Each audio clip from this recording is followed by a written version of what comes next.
வாங்க இன்றைக்கி நம்ம கோவக்காய் சட்னி எப்படி செய்கிறதுன்னு பார்க்கலாம். எண்ணெய் சூடானதும் நம்ம நறுக்கி வச்சுருக்க கோவக்காயை சேர்த்துக்கலாம்.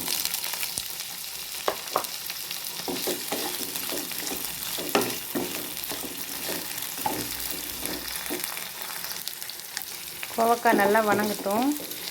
நம்ம நல்லெண்ணெய் தான் சேர்த்துக்க போகிறோம் கோவக்காய் சட்னிக்கு.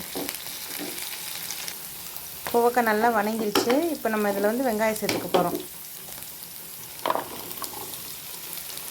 வெங்காயம், பூண்டு ஒரு 10 பல்.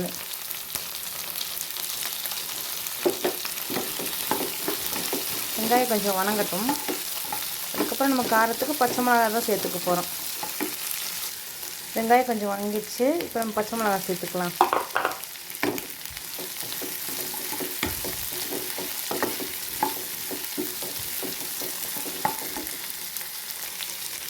கருவேப்பிலை ஒரு 2 இனுக்கு.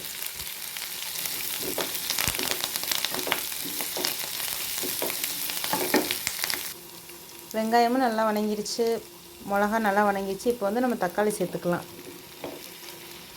நான் ஒரு 3 தக்காளி எடுத்திருக்கேன். காரம் நீங்கள் உங்களுக்கு தகுந்த மாதிரி சேர்த்துக்குங்க.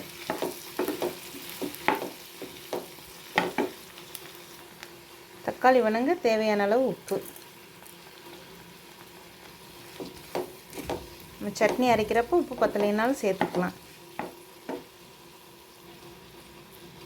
தக்காளி வணங்க போடுறப்பே மிளகு 4 போட்டுக்கலாம். 4 கொஞ்சம் சேர்த்தே போட்டுக்கலாம்.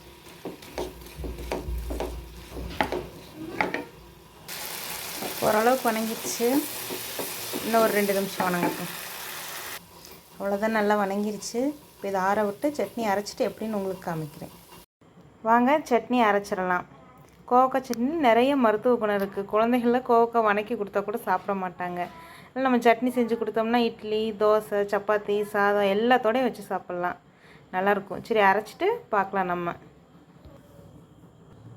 சட்னிக்கு தண்ணி சேர்க்க தேவையில்லை, தாளிப்பும் தேவையில்லை.